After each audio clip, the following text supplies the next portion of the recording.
Hey everyone, welcome to Coding Sense. इस video में हम बात करेंगे कि कैसे हम कस्टम रिएक्ट हुक फंक्शन बनाएंगे। और पिछले वीडियो में हम ऑलरेडी समझे थे कि कस्टम रिएक्ट हुक होता क्या है। इसमें हम फंक्शन बनाने वाले हैं। एक फंक्शन बनेगी और बेसिकली ये फंक्शन हमारा क्या रहेगा, कस्टम रिएक्ट हुक। और बेसिकली ये फंक्शन के अंदर हम क्या रखेंगे, जो भी लाइक कॉमन स्टेटफुल लॉजिक है दूसरे कॉम्पोनेंट से उठाकर मैं इसमें रखूँगा, ठीक है, इसी फंक्शन में। सो आगे हम देखते हैं कैसे करेंगे। अभी वेब पेज पे देखिए, जाहिर सी बात है, एक नंबर है जो आगे की ओर बढ़ रही है और वही एक नंबर पीछे की ओर बढ़ रही है। यानी कि कुछ नहीं, अगर मैं रिफ्रेश करूँ तो वापस 0 से शुरू होगा और ये 1 और ये माइनस में जाता है। अब अगर मैं ऐप जेस में जाऊँ तो यही चीज़ आपको दिखेगी कि एक फॉरवर्ड काउंटर है, एक रिवर्स काउंटर है। अब नाम से पता चलता है कि ये क्या काम कर रहे हैं। फॉरवर्ड काउंटर में अगर जाऊँ तो आप देखेंगे कि एक स्टेट मेंटेन किया मैंने जो 0 से इनिशलाइज है। और मैं यूज इफेक्ट के अंदर जो कि साइड इफेक्ट परफॉर्म करते हैं, तो मैंने यहाँ पे क्या किया, सेट इंटरवल यूज़ किया है जो जावास्क्रिप्ट कैन बिल्ट मेथड है या फंक्शन है। और इसके अंदर मैं एक फंक्शन पास किया और इसका जो टाइमर है ये 1 सेकेंड है, यानी कि 1000 मिली सेकेंड, राइट। और हर 1000 मिली सेकेंड या फिर हर एक सेकेंड पे क्या करता है, ये इस सेट काउंटर को कॉल करता है और जो भी प्रीवियस काउंटर की वैल्यू थी उसको +1 करके वापस सेट कर देता है, राइट। और अगर इस कंपोनेंट से आप जाओगे बाहर तो ये क्या करता है, सेट इंटरवल का जो आईडी यहाँ पे रखा है उसको क्लियर कर देता है, ताकि ये सेट इंटरवल वाला चीज़ आपके मेमोरी में ना रहे, यानी कंप्यूटर की मेमोरी में। और यही चीज़ यहाँ पे भी हुआ है, यहाँ पे माइनस होता है, यहाँ पे प्लस होता है, राइट। सो आप देख सकते हैं कि फॉरवर्ड काउंटर में जो लॉजिक है और रिवर्स काउंटर में लॉजिक है वो थोड़ा कॉमन है, बस माइनस प्लस का खेल है और दोनों में हम स्टेट मेंटेन कर रहे हैं, राइट। अब इसको हम यूज़ करेंगे कैसे, हम इसको आउटसोर्स करेंगे या एक्सपोर्ट करेंगे एक ऐसे फाइल में जो हमारा स्टेटफुल लॉजिक कंटेन करेगा। तो पहले तो मुझे पता है कि मैं किसके साथ डील करूँगा। एक फ़ोल्डर बनाएंगे जिसका नाम मैं देना चाहूँगा, आप कुछ भी दे सकते हैं, मैं यहाँ पे हुक्स लिख दूंगा। इसके अंदर मैं क्या करूँगा, एक नया फाइल बनाऊँगा जिसका नाम रहेगा use-counter.js, ठीक है। अब यहाँ पे आप कैसे भी फंक्शन बना सकते हैं, इसको जूम कर लेते हैं। चाहे आप ट्रेडिशनल वे में बनाइए, चाहे आप कॉन्स्ट और आप वेरिएबल लिखिए फिर इस पर फंक्शन असाइन कीजिए, राइट। ध्यान क्या देना है कि आप जो भी यूज़ कर रहे हैं, जैसे मैं यहाँ पे यूज़ करूँगा फंक्शन एक्सप्रेशन, तो मैं यहाँ पे दूंगा यूज़ और उसके बाद मैं लिखूँगा काउंटर, राइट। अब रीज़न क्या है ये लिखने का, बेसिकली ये नाम मैं क्यों दे रहा हूँ, जाहिर सी बात है आपको पता है कि जहाँ भी आप यूज़ देखते हैं, ठीक है, इसके आगे जो भी लिखा रहता है, चाहे स्टेट हो, चाहे रेफ हो, चाहे रिड्यूसर हो, राइट, इससे ये पता चलता है कि ये क्या है, हुक्स हैं। अब जाहिर सी बात है बिल्ट इन हुक्स है ना, लेकिन हम क्या बना रहे हैं, कस्टम हुक्स। तो अपना रिएक्ट को पता चले कि जो आप फाइल बना रहे हो या फंक्शन वो क्या है, इसी के लिए हम आगे यूज़ लगाते हैं, राइट। इससे रिएक्ट मेक श्योर करता है कि आप, एक रूल है जिसमें कि हम ये बोलते हैं कि जो भी आप हुक्स है उसको आप कहाँ यूज़ कर सकते हो, बेसिकली फंक्शन के अंदर यूज़ कर सकते हो जो कि आपका कंपोनेंट टाइप होना चाहिए। यानी कि बेसिकली मैं बोल रहा हूँ फंक्शनल कंपोनेंट में यूज़ कर सकते हो, राइट, अपने हुक्स को। और ये राइट तरीका है। आप नेस्टेड फंक्शन के अंदर यूज़ नहीं कर सकते ये भी, या फिर आप ब्लॉक के अंदर यूज़ नहीं कर सकते। आपको यूज़ करना है कहाँ पे, एक तो टॉप पे लिखनी रहती है कोई भी फंक्शन जहाँ चालू हो रहा है, यानी फंक्शनल कंपोनेंट उसके ऊपर एकदम स्टार्टिंग लाइन में होनी चाहिए। दूसरा नेस्टेड नहीं होना चाहिए और ये नहीं होना चाहिए, ब्लॉक नहीं होना चाहिए। इसीलिए ये सारे रूल फॉलो हो, रिएक्ट को पता रहना चाहिए कि आप जो फंक्शन बना रहे हो वो क्या है। तो इस नाम से रिएक्ट को पता चलता है क्योंकि ये कस्टम हुक है। अब रिएक्ट मेक श्योर करेगा कि आप वो सारे रूल फॉलो करो इस फंक्शन के अंदर जो कि बिल्ट इन हुक्स को यूज़ करते वक्त फॉलो करते हैं। सो जैसे ही हम फंक्शन के आगे यूज़ लगाते हैं, ये बेसिकली कुछ नहीं, रिएक्ट को सिग्नल जाता है एक तरह से कि हम जो बना रहे हैं वो कस्टम हुक है या कस्टम रिएक्ट हुक है, नॉर्मल फंक्शन नहीं है। और जिससे कि क्या हो, रिएक्ट आपको ट्रैक रख सकता है कि बेसिकली आप इस फंक्शन के अंदर बेसिकली वो सारे रूल्स फॉलो कर रहे हैं जो कि हम बिल्ट इन हुक्स को यूज़ करते वक्त करते हैं। लेट्स से अगर आपने यूज़ नाम नहीं दिया, आपने कुछ भी फंक्शन का नाम दे दिया जैसे काउंटर, ठीक है, तो उसमें गारंटी या फिर उसमें लाइक प्रोबेबिलिटी बढ़ जाती है कि आप बेसिकली इस हुक को अच्छी जगह यूज़ नहीं करोगे या फिर वहाँ यूज़ करोगे जहाँ अलाउ नहीं है। और फिर इसका डायरेक्टली मतलब ये भी हुआ कि आप इस जो बिल्ट इन हुक्स है उसको आप सही जगह यूज़ नहीं कर रहे हैं, राइट। तो बेसिकली क्योंकि आप बिल्ट इन जो भी हुक्स हैं वो सही जगह यूज़ करें, इसी के लिए हमें मोस्टली जो हुक्स आप बनाएंगे कस्टम हुक्स, उसका स्टार्टिंग वर्ड यूज़ होना चाहिए, राइट। सो बेसिकली हमें ये रूल फॉलो करना पड़ेगा। तो इसलिए हम यहाँ पे जो नाम दे रहे हैं यूज़ काउंटर, ताकि रिएक्ट को पता चले कि हम कस्टम हुक बना रहे और हम वो सारे रूल्स फॉलो करेंगे जो हमें करना चाहिए बिल्ट इन हुक्स यूज़ करते वक्त। बाकी ये नॉर्मल फंक्शन जैसा ही दिखेगा, ठीक है। इसके बाद आपको एक्सपोर्ट करना पड़ेगा, एक्सपोर्ट डिफ़ॉल्ट, और फिर मैं यूज़ काउंटर यहाँ पे लिख दूंगा, अभी दुनिया को भी दिखेगी। अब ये क्या कंटेन करेगा, जैसे हमने बात किया था, आउटसोर्स्ड स्टेटफुल लॉजिक कंटेन करेगा, राइट। अब ये कहाँ पे है आपको पता है, मैं जाऊँगा फॉरवर्ड काउंटर में। अब मैं क्या करूँगा यहाँ से, ठीक है, स्टार्टिंग से लेकर यहाँ तक, मतलब ये अपना JSX नहीं, ओनली ये पार्ट मैं कट करूँगा और मैं क्या करूँगा, यूज़ काउंटर जो अपना हुक है, कस्टम हुक, इसके अंदर पेस्ट कर दूंगा, ठीक है। अब यहाँ पे अपने को क्या चाहिए, यूज़ इफेक्ट और से यूज़ स्टेट चाहिए, क्योंकि हमें पता है कि हम इस कस्टम हुक के अंदर बिल्ट इन हुक यूज़ करने वाले हैं। तो मैं क्या करूँगा, import something from react, right. अब इसके अंदर मुझे क्या क्या इंपोर्ट करना है, जाहिर सी बात है, एक तो यूज़ स्टेट चाहिए और उसके बाद मुझे चाहिए यूज़ इफेक्ट, राइट। तो ये दो चीज़ें मैंने इंपोर्ट की और फिर आप देखोगे एरर चला गया। तो ये था फर्स्ट पार्ट, ठीक है।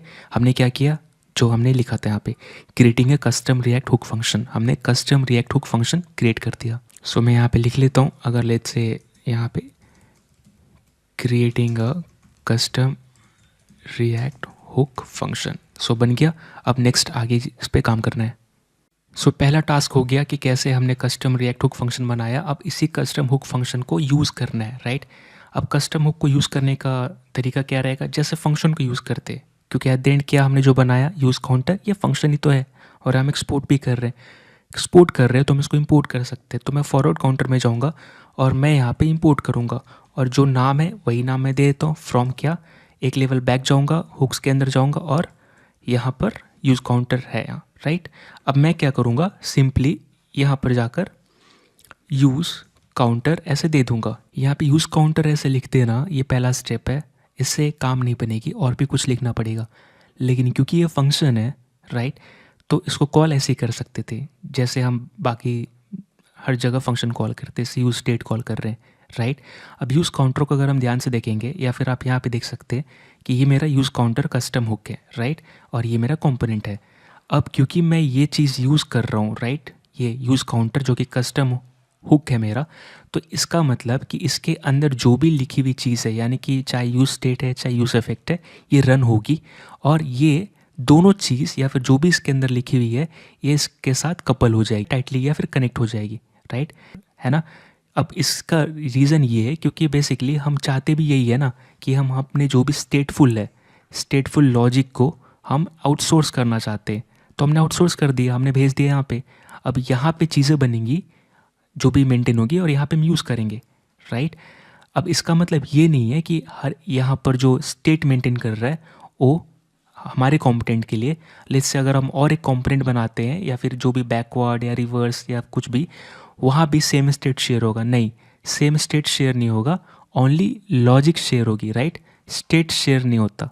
सो कहने का मतलब क्या कि यहाँ पे मैंने फॉरवर्ड काउंटर में यूज़ काउंटर यूज़ किया, अगर मैं रिवर्स काउंटर में यूज़ करूँगा रिपोर्ट करके, इसका मतलब ये नहीं कि जो इसके अंदर स्टेट है वो दोनों के साथ शेयर हो जाएगी, नहीं। फॉरवर्ड काउंटर के लिए अलग स्टेट मेंटेन होगा, उसका अलग स्टेट रहेगा, रिवर्स के लिए अलग स्टेट रहेगा, हाँ लॉजिक सेम रहेगी, स्टेट अलग रहेगा। अब यहाँ पे इसका मतलब कि आप मल्टीपल कंपोनेंट में ये हुक यूज़ कर सकते हो और एवरी कंपोनेंट के लिए कस्टम हुक एग्जीक्यूट होगा और फिर हर एक कंपोनेंट का अपना स्टेट मिलेगा।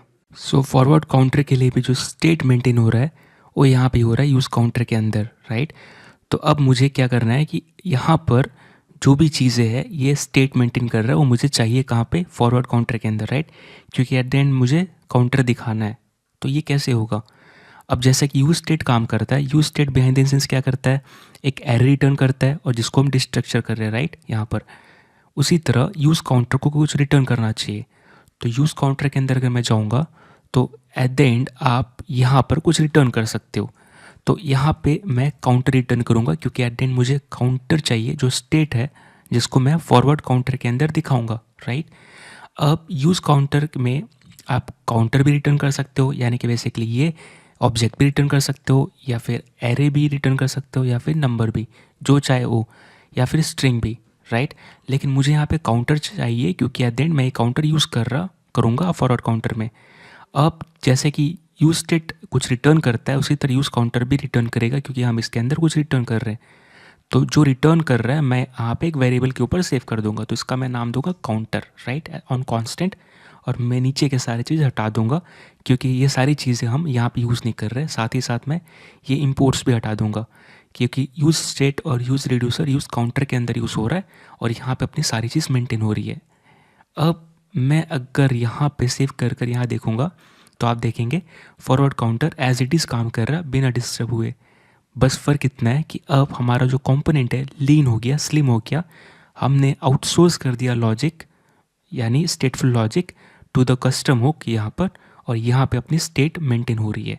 और इस पर जो अपने कंपोनेंट में डिस्प्ले हो रही है फॉरवर्ड काउंटर, वो यूजिंग कस्टम हुक हो रही है।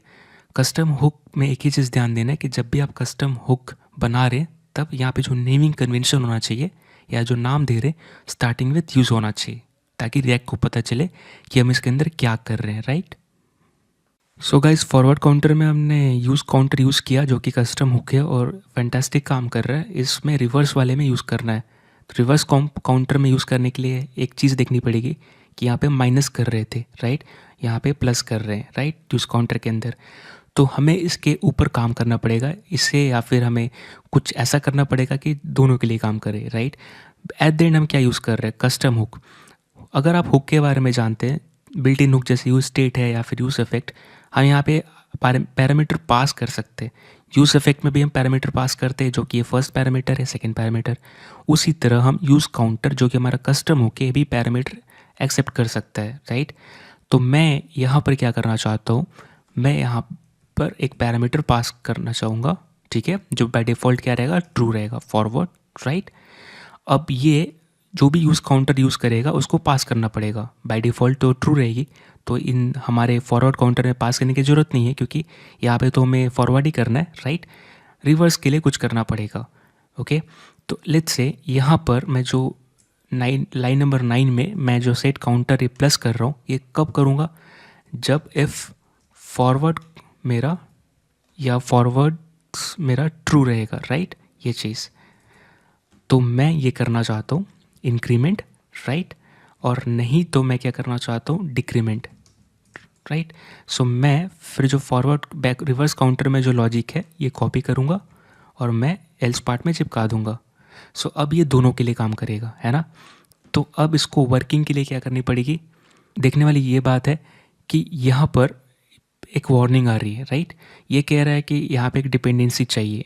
डिपेंडेंसी इसलिए मांग रहा है क्योंकि अब हम जो इसके अंदर यूज़ कर रहे हैं बेसिकली यूज इफेक्ट के अंदर एक ऐसा चीज़ है जो बाहर से आ रहा है, राइट।